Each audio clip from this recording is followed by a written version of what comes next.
Kenya, it is great to be back in Kenya. Thank you so much for this extraordinary welcome.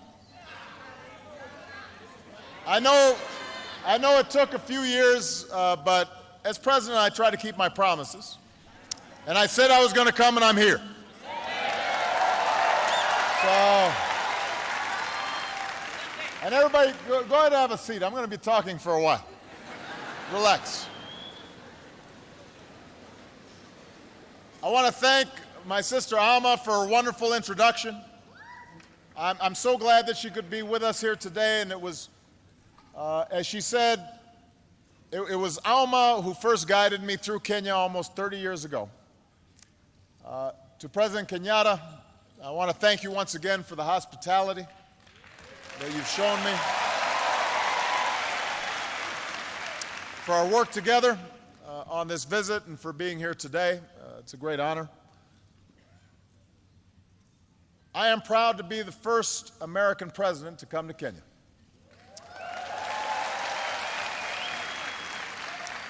And of course, I'm the first Kenyan American to be president of the United States.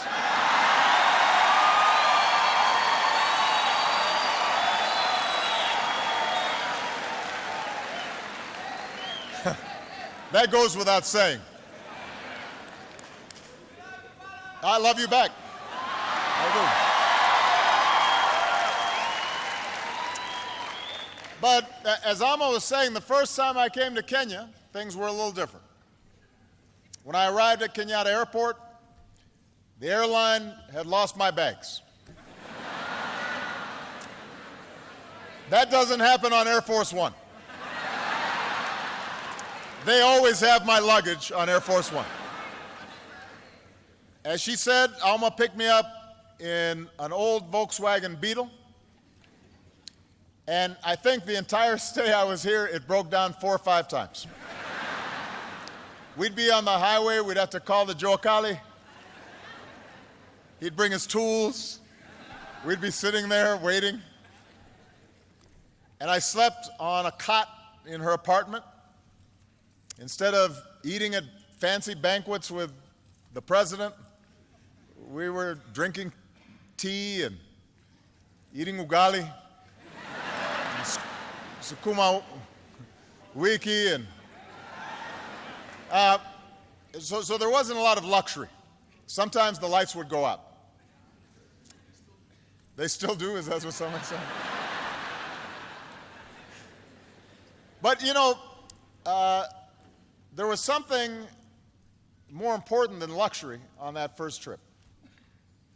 And that was a sense of being recognized, being seen. I was a young man, and I was just a few years out of university. I'd worked as a community organizer in low-income neighborhoods in Chicago. I was about to go to law school, and when I came here, you know, in many ways I was a Westerner. I was an American, unfamiliar with my father and his birthplace, really disconnected from half of my heritage. And at that airport, as I was trying to find my luggage, there was a woman there who worked for the airlines, and she was helping fill out the forms, and she saw my name, and she looked up and she asked if I was related to my father, who she had known. And that was the first time that my name meant something, right? And that it was recognized. And over the course of several weeks, I'd meet my brothers, aunts, and uncles. I'd travel to Alego, the village where my family was from. I saw the graves of my father and my grandfather. And I learned things about their lives that I could have never learned through books. And in many ways, their lives offered snapshots of Kenya's history. But they also told us something about the future. My grandfather, for example, he was a cook for the British. And as I went through some of his belongings when I went up country, I found the passbook he had had to carry as a domestic servant. It listed his age and his height, his tribe, listed the number of teeth he had missing. And he was referred to as a boy, even though he was a grown man in that passbook. And he was in the King's African Rifles during the Second World War and was taken to the far reaches of the British Empire, all the way to Burma. And back home, after the war, he was eventually detained for a time because he was linked to a group that opposed British rule. And eventually he was released. He forged a home for himself and his family. He earned the respect of his village, lived a life of dignity, although he had a well-earned reputation for being so strict that everybody was scared of him. And he became estranged from part of his family. So that was his story. And then my father came of age as Kenyans were pursuing independence. And he was proud to be a part of that liberation generation. And next to my grandfather's papers, I found letters that he had written to 30 American universities asking for a chance to pursue his dream and get a scholarship. And ultimately, one university gave him that chance, the University of Hawaii. And he would go on to get an education and then return home. And here, at first, he found success as an economist and worked with the government, but ultimately he found disappointment in part because he couldn't reconcile the ideas that he had for his young country with the hard realities that had confronted him. And I think sometimes about what these stories tell us, what the history and the past tell us about the future. And they show us the enormous barriers to progress that so many Kenyans faced just 1 or 2 generations ago. This is a young country. We were talking last night at dinner. The president's father was the first president. We're only a generation removed. And the daily limitations and sometimes humiliations of colonialism, that's recent history. The corruption and cronyism and tribalism that sometimes confront young nations, that's recent history. But what these stories also tell us is an arc of progress. From foreign rule to independence, from isolation to education and engagement with a wider world. It speaks of incredible progress. So we have to know the history of Kenya, just as we Americans have to know our American history. All people have to understand where they come from. But we also have to remember why these lessons are important. We know our history so that we can learn from it. We learn our history because we understand the sacrifices that were made before, so that when we make sacrifices, we understand we're doing it on behalf of future generations. There's a proverb that says, "We have not inherited this land from our forebears, we have borrowed it from our children." In other words, we study the past so it can guide us into the future and inspire us to do better. And when it comes to the people of Kenya, particularly the youth, I believe there is no limit to what you can achieve. A young, ambitious Kenyan today should not have to do what my grandfather did and serve a foreign master. You don't need to do what my father did and leave your home in order to get a good education and access to opportunity. Because of Kenya's progress, because of your potential, you can build your future right here, right now.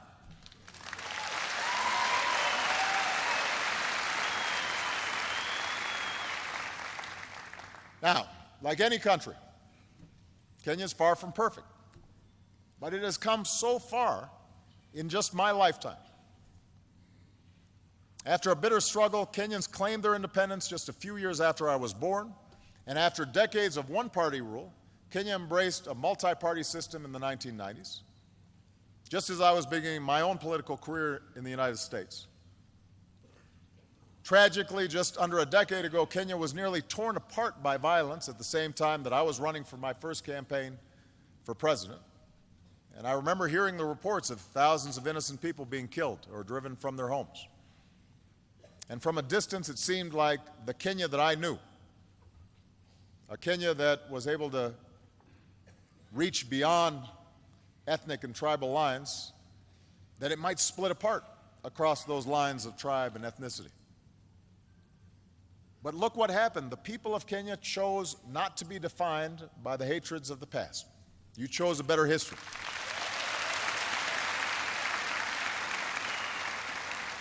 The voices of ordinary people and political leaders and civil society did not eliminate all these divisions, but you addressed the divisions and differences peacefully. And a new constitution was put in place declaring that every person has inherent dignity and the right to have that dignity respected and protected. A competitive election went forward, not without problems, but without the violence that so many had feared. In other words, Kenyans chose to stay together. You chose the path of Harambee. And in part because of this political stability, Kenya's economy is also emerging. And the entrepreneurial spirit that people rely on to survive in the streets of Kibera can now be seen in new businesses across the country, from the city square to the smallest villages. M-Pesa is changing the way people use money. New investment is making Kenya a hub for regional trade. When I came here as a U.S. Senator, I pointed out that South Korea's economy was the same as Kenya's when I was born, and then was 40 times larger than Kenya's. Think about that. Started at the same place. South Korea had gone here and Kenya was here. But today that gap has been cut in half, just in the last decade, which means Kenya is making progress. And meanwhile, Kenya continues to carve out a distinct place in the community of nations as a source of peacekeepers for places torn apart by conflict, a host for refugees driven from their homes, a leader for conservation, following the footprints of Wangari Maathai.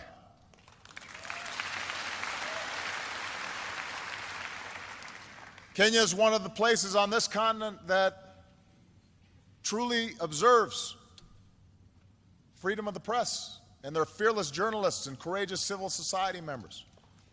And in the United States, we see the legacy of Kip Keino every time a Kenyan wins one of our marathons.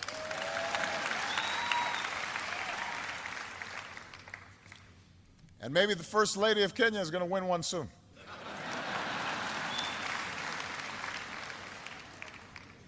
I told the President he has to start running with his wife. We want him to stay fit. So there's much to be proud of, much progress to lift up. It's a good news story. But we also know the progress is not complete. There are still problems that shadow ordinary Kenyans every day. Challenges that can deny you your livelihood and sometimes deny you lives. As in America and so many countries around the globe, economic growth has not always been broadly shared. Sometimes people at the top do very well, but ordinary people still struggle. Today, a young child in Nyanza province is 4 times more likely to die than a child in Central province, even though they are equal in dignity in the eyes of God. That's a gap that has to be closed. A girl in Rift Valley is far less likely to attend secondary school than a girl in Nairobi. That's a gap that has to be closed. Across the country, one study shows corruption costs Kenyans 250,000 jobs every year, because every shilling that's paid as a bribe could be put into the pocket of somebody who's actually doing an honest day's work.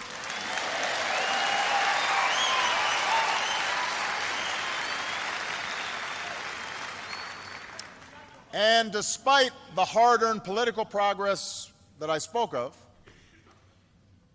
those political gains still have to be protected. New laws and restrictions could close off the space where civil society gives individual citizens a voice and holds leaders accountable. Old tribal divisions and ethnic divisions can still be stirred up. I want to be very clear here. A politics that's based solely on tribe and ethnicity is a politics that's doomed to tear a country apart. It is a failure of imagination. Of course, here in Kenya, we also know the specter of terrorism has touched far too many lives. And we remember the Americans and Kenyans who died side by side in the attack on our embassy in the 90s. We remember the innocent Kenyans who were taken from us at Westgate Mall. We weep for the nearly 150 people slaughtered at Garissa, including so many students who had such a bright future before them.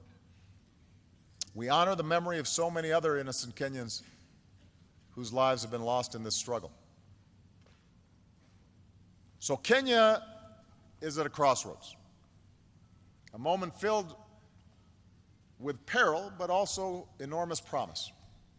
And with the rest of my time here today, I'd like to talk about how you can seize the moment, how you can make sure we leave behind a world that's better, a world that we've borrowed from our children. When I first came to Sub-Saharan Africa as president, I made clear my strong belief that the future of Africa is up to Africans.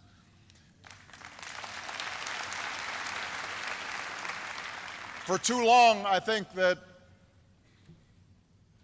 many looked to the outside for salvation and focused on somebody else being at fault for the problems of the continent.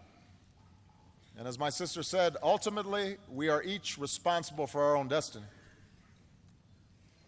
And I'm here as president of a country that sees Kenya as an important partner. I'm here as a friend who wants Kenya to succeed. And the pillars of that success are clear: strong democratic governance, development that provides opportunity for all people and not just some, a sense of national identity that rejects conflict for a future of peace and reconciliation.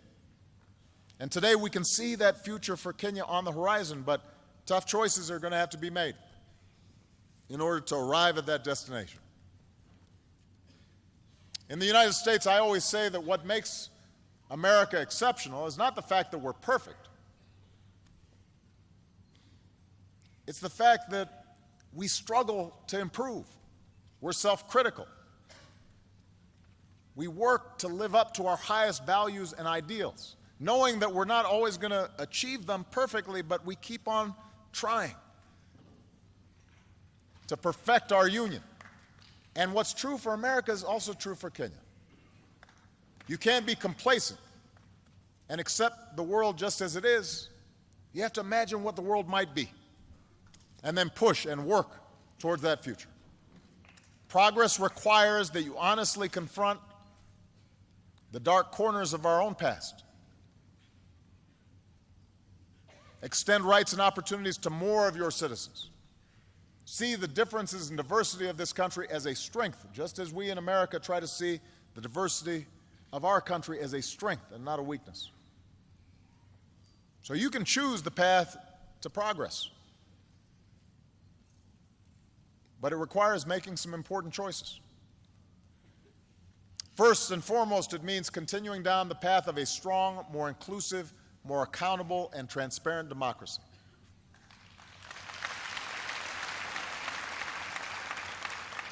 You know, democracy begins with a peacefully elected government. It begins with elections, but it doesn't stop with elections. So your Constitution offers a roadmap to governance that's more responsive to the people through protections against unchecked power, more power in the hands of local communities. For this system to succeed, there also has to be space for citizens to exercise their rights. And we saw the strength of Kenya's civil society in the last election when groups collected reports of incitement so that violence could be stopped before it spun out of control. And the ability of citizens to organize and advocate for change, that's the oxygen upon which democracy depends. You know, democracy is sometimes messy, and for leaders, sometimes it's frustrating. Democracy means that somebody's always complaining about something. Nobody is ever happy in a democracy about their government. If you make one person happy, somebody else is unhappy. Then sometimes somebody who you made happy, later on now they're not happy. They say, "What have you done for me lately?" But that's the nature of democracy. That's why it works, is because it's constantly challenging leaders to up their game and to do better. And such civic participation and freedom is also essential for rooting out the cancer of corruption. Now, I want to be clear. Corruption is not unique to Kenya. I mean, I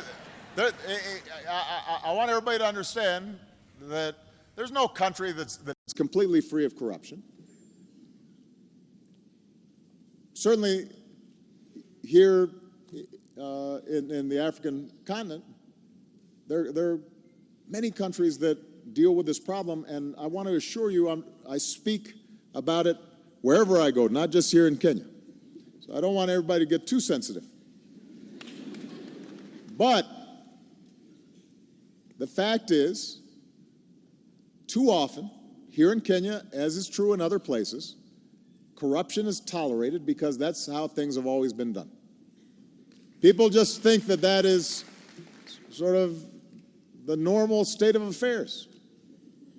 And there was a time in the United States where that was true too. My hometown of Chicago was infamous for Al Capone and you know, the mob and organized crime corrupting law enforcement. But what happened was that over time people got fed up, and leaders stood up and they said, "We're not going to play that game anymore."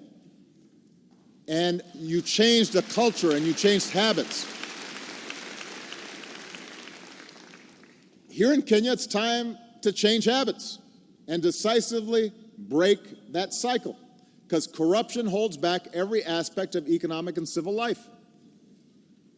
It's an anchor that weighs you down and prevents you from achieving what you could.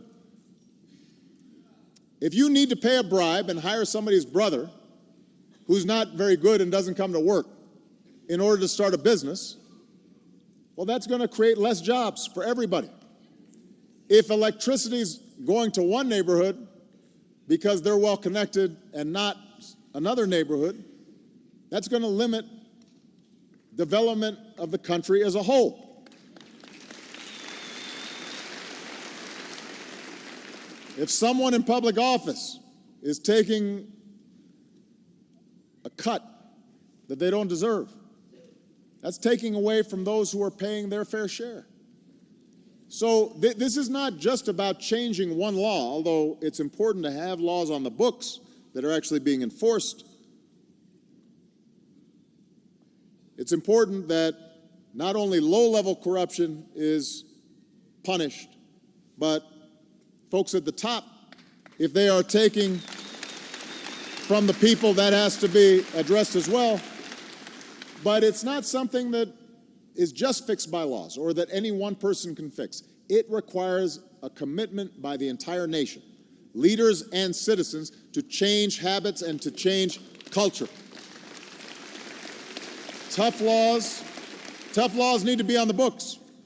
And the good news is your government is taking some important steps in the right direction. People who break the law and violate the public trust need to be prosecuted.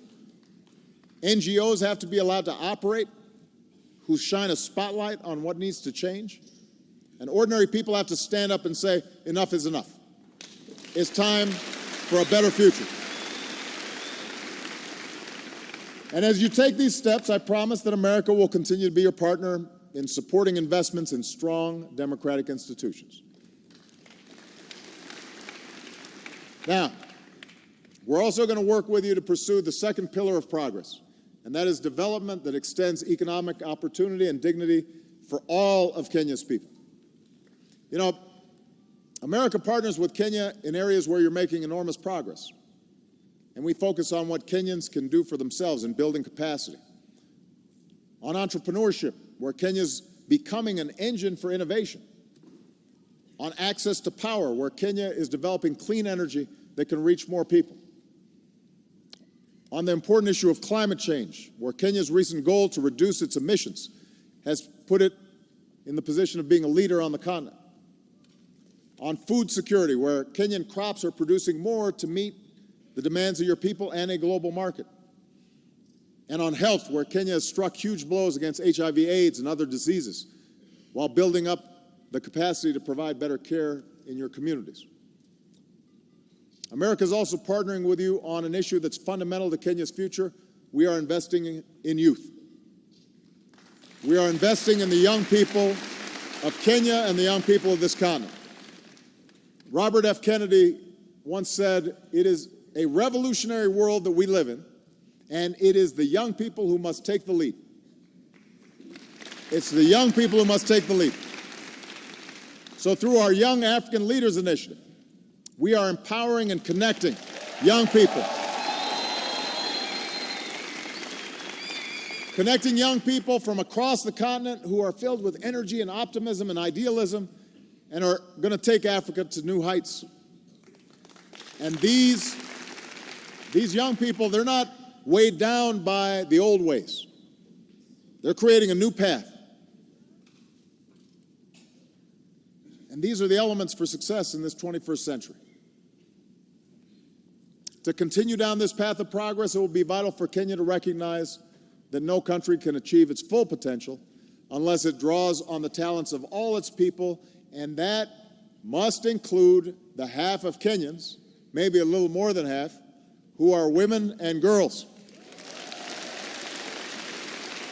Now, I'm going to spend a little time on this just for a second. Every country and every culture has traditions that are unique and help make that country what it is. But just because something is a part of your past doesn't make it right. It doesn't mean that it defines your future. You know, look at us in the United States. Recently, we've been having a debate about the Confederate flag. Some of you may be familiar with this. This was a symbol for those states who fought against the Union to preserve slavery. Now, as a historical artifact, it's important. But some have argued that it's just a symbol of heritage that should fly in public spaces. The fact is, it was a flag that flew over an army that fought to maintain a system of slavery and racial subjugation. So we should understand our history, but we should also recognize that it sends a bad message to those who were liberated from slavery and oppression. And in part because of unspeakable tragedy that took place recently, where a young man who was a fan of the Confederate flag and racial superiority shot helpless people in a church. More and more Americans of all races are realizing now that that flag should come down. Just because something's a tradition doesn't make it right. Well, so around the world, there is a tradition of repressing women and treating them differently and not giving them the same opportunities, and husbands beating their wives, and children not being sent to school. Those are traditions.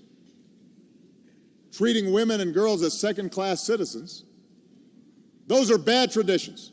They need to change. They're holding you back.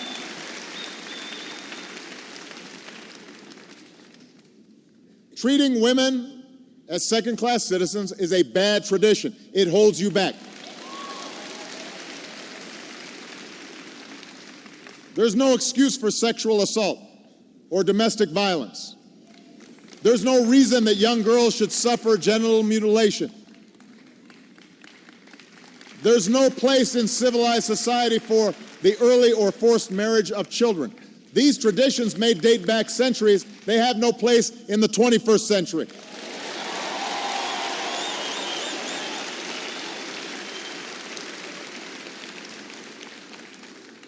These are issues of right and wrong in any culture. But they're also issues of success and failure. Any nation that fails to educate its girls or employ its women and allowing them to maximize their potential is doomed to fall behind in the global economy. You know, we're in a sports center. Imagine if you have a team and you don't let half of the team play. That's stupid. That makes no sense. And the evidence shows that communities that give their daughters the same opportunities as their sons, they are more peaceful, they are more prosperous, they develop faster, they are more likely to succeed. That's true in America, that's true here in Kenya. It doesn't matter. And that's why one of the most successful development policies you can pursue is giving girls an education and removing the obstacles that stand between them and their dreams. And by the way, if you educate girls, they grow up to be moms, and they, because they're educated, are more likely to produce educated children.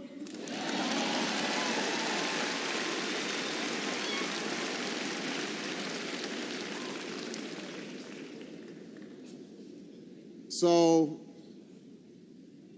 Kenya will not succeed if it treats women and girls as second-class citizens. I want to be very clear about that.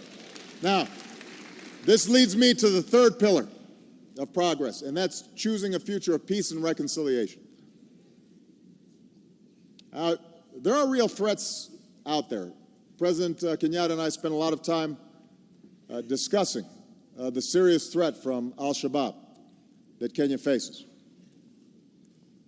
The United States faces similar threats of terrorism. We are grateful for the sacrifices made by Kenyans on the front lines as part of AMISOM. We're proud of the efforts. We're proud of the efforts that we're making to strengthen Kenya's capabilities through our new security governance initiative. We're going to stand shoulder to shoulder with you in this fight against terrorism for as long as it takes. But as I mentioned yesterday, it is important to remember that violent extremists want us to turn against one another. That's what terrorists typically try to exploit. They know that they are a small minority. They know that they can't win conventionally. So what they try to do is target societies where they can exploit divisions. That's what happens in Iraq. That's what happens around the world. That's what happened in Northern Ireland. Terrorists who try to sow chaos, they must be met with force, and they must also be met, though, with a forceful commitment to uphold the rule of law and respect for human rights, and to treat everybody who's peaceful and law-abiding fairly and equally. Extremists who prey on distrust must be defeated by communities who stand together and stand for something different. And the most important example here is that the United States and Kenya both have Muslim minorities, but those minorities make enormous contributions to our countries. These are our brothers, they are our sisters. And so in both our countries, we have to reject calls that allow us to be divided. This is true for any diverse society. And Kenya is rich with diversity, with many dozens of tribes and ethnicities and languages and religious groups. And time and again, just as we've seen the dangers of religious or ethnic violence, we've seen that Kenya is stronger when Kenyans stand united with a sense of national identity. That was the case on December 12th, 1963, when cities and villages across this country celebrated the birth of a nation. It was true in 2010, when Kenya replaced the anarchy of ethnic violence with the order of a new constitution. So we can all appreciate our own identities, our bloodlines, our beliefs, our backgrounds. That tapestry is what makes us who we are. But the history of Africa, which is both the cradle of human progress and a crucible of conflict, shows us that when we define ourselves narrowly, in opposition to somebody just because they're of a different tribe or race or religion, and we ignore who's a good person or a bad person, are they working hard or not, are they honest or not, are they peaceful or violent? When we start making distinctions solely based on status and not what people do, then we're taking the wrong path, and we inevitably suffer in the end. This is why Martin Luther King called on people to be judged not by the color of their skin, but the content of their character. And in the same way, people should not be judged by their last name or their religious faith, but by their content of their character and how they behave. Are they good citizens? Are they good people? In the United States, we embrace the motto, E pluribus unum. In Latin, that means out of many, one. In Kenya, Harambee, we are in this together. Whatever the challenge, you will be stronger if you face it not as Christians or Muslims, Maasai, Kikuyu, Luo, any other tribe, but as Kenyans. And ultimately, that unity is the source of strength that will empower you to seize this moment of promise. That's what will help you root out corruption. That's what will strengthen democratic institutions. That's what will help you combat inequality. That's what will help you extend opportunity and educate youth and face down threats and embrace reconciliation. So I want to say, particularly to the young people here today, Kenya is on the move. Africa is on the move. You are poised to play a bigger role in this world as the shadows of the past are replaced by the light that you offer an increasingly interconnected world. And in the light of this new day, we have to learn to see ourselves in one another. We have to see that we are connected. Our fates are bound together. Because in the end, we're all part of one tribe, the human tribe. And no matter who we are or where we come from or what we look like or who we love or what God we worship, we're connected. Our fates are bound up with one another. Kenya holds within it all that diversity, and with diversity sometimes comes difficulty. But I look to Kenya's future filled with hope.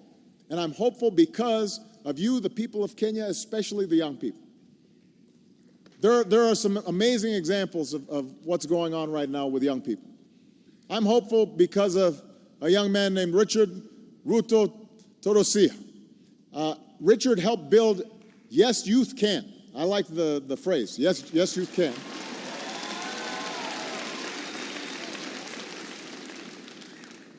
It became one of the most prominent civil society organizations in Kenya with over 1 million members.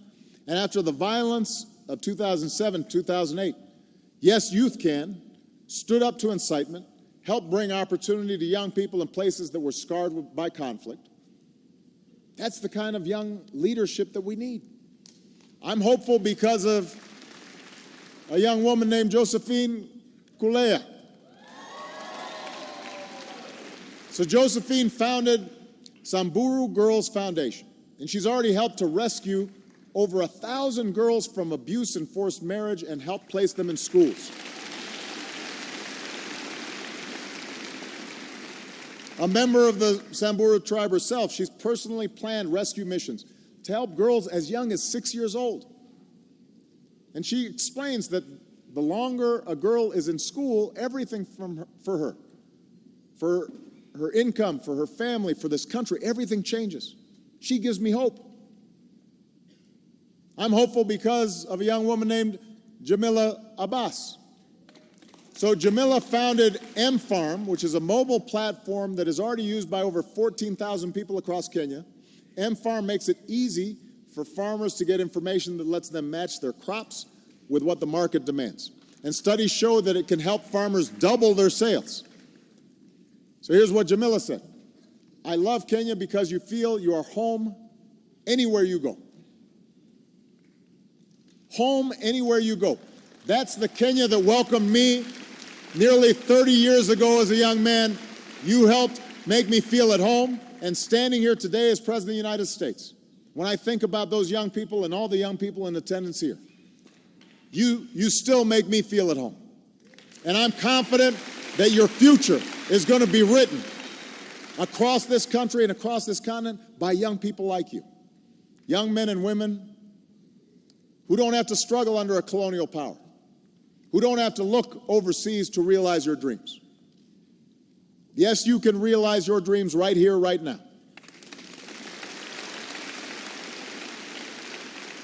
We have not inherited this land from our forebears. We have borrowed it from our children.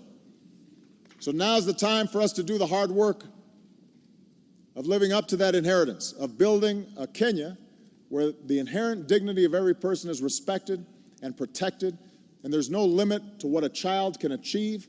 I am here to tell you that the United States of America will be a partner for you every step of the way.